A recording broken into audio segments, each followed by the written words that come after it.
Commodity બજાર માટે 2024નું વર્ષ ઘણા પડકારજનક રહ્યું છે. ખાસ કરીને તેમાં મોટાભાગની નોન એગ્રી કોમોડિટીમાં સારા રિટર્ન મળ્યા છે. તો કઈ કોમોડિટીનું કેવું પ્રદર્શન રહ્યું છે તેના પર વિગત લઈએ આરતી મહેતા પાસેથી. આરતી, જણાવો 2024નું વર્ષ નોન એગ્રી કોમોડિટી માટે કેવું રહ્યું?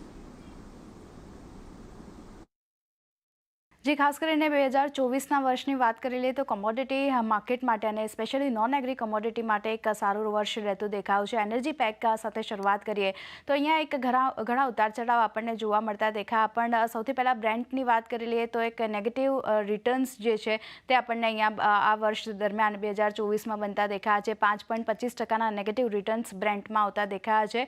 સૌથી સારા રિટર્ન્સ સરપ્રાઇઝિંગલી આપણને નેચરલ ગેસમાં બનતા દેખાયા છે. 2024ની જ્યારે શરૂઆત થઈ ત્યારે થોડા ઘણા નેગેટિવ સંકેતો નેચરલ ગેસ માટે બનતા દેખાયા હતા, પણ ત્યારબાદ એક રિકવરી જે રીતે કિંમતોમાં આવતી દેખાય. અત્યારે જો એક 60% રિટર્ન્સ ખાસ કરીને નેચરલ ગેસમાં આપણને આવતા દેખાઈ રહ્યા છે.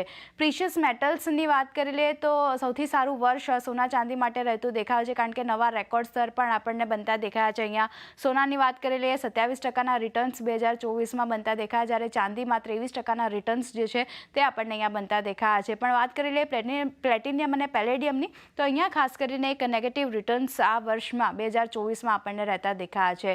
નોન ફેરસ મેટલમાં પણ એક વોલેટાઇલ કામકાજ જોવા મળ્યું હતું. અહીંયા ખાસ કરીને રિટર્ન્સ પર નજર કરી લઈએ તો કોપરમાં જુઓ 4% પોઝિટિવ રિટર્ન્સ આપણને બનતા દેખાયા.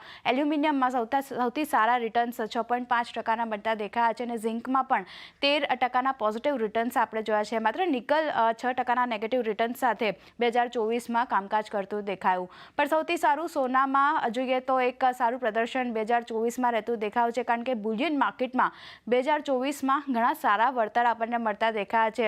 2024માં અન્ય અસેટ ક્લાસ કરતાં સોનામાં સારા રિટર્ન્સ મળ્યા છે અને રિસ્કી અસેટ સેગમેન્ટની જ્યારે આપણે વાત કરી રહીએ તો નિફ્ટી, સેન્સેક્સ અને બેંક નિફ્ટી કરતાં પણ સારા રિટર્ન્સ જે છે તે 2024માં સોનામાં મળતા દેખાયા છે. યર ટુ ડેટની વાત કરી લઈએ 27% જોરદાર રિટર્ન્સ સોનાએ આપ્યા છે અને જે સપોર્ટ મળતો દેખાયો છે તે ખાસ કરીને ગ્લોબલ સેન્ટ્રલ બેંક તરફથી જે ખરીદી છે તેનો એક સપોર્ટ સોનાને મળ્યો છે. ડોલર ઇન્ડેક્સમાં જે અન્ય કરન્સી સામે ચાલ બનતી દેખાઈ રહી છે તેની પણ અસર આપણે સોના પર બનતી દેખાય અને ખાસ કરીને ભૌગોલિક તણાવો અને ઇન્વેસ્ટમેન્ટ ડિમાન્ડ ખાસ કરીને જે રીતે રહેતી દેખાય, સેફ હેવન બાઇંગનો સપોર્ટ જે રીતે દેખાયો સોનામાં તેજી સાથેનું કામકાજ 2024માં આપણને બનતું દેખાયું છે. તો ઓવરઓલ 2024નું વર્ષ મોટાભાગની નોન એગ્રી કમોડિટી માટે સારું રહ્યું છે, પણ સૌથી વધારે સોના ચાંદીનું પ્રદર્શન સારું રહેતું દેખાયું છે.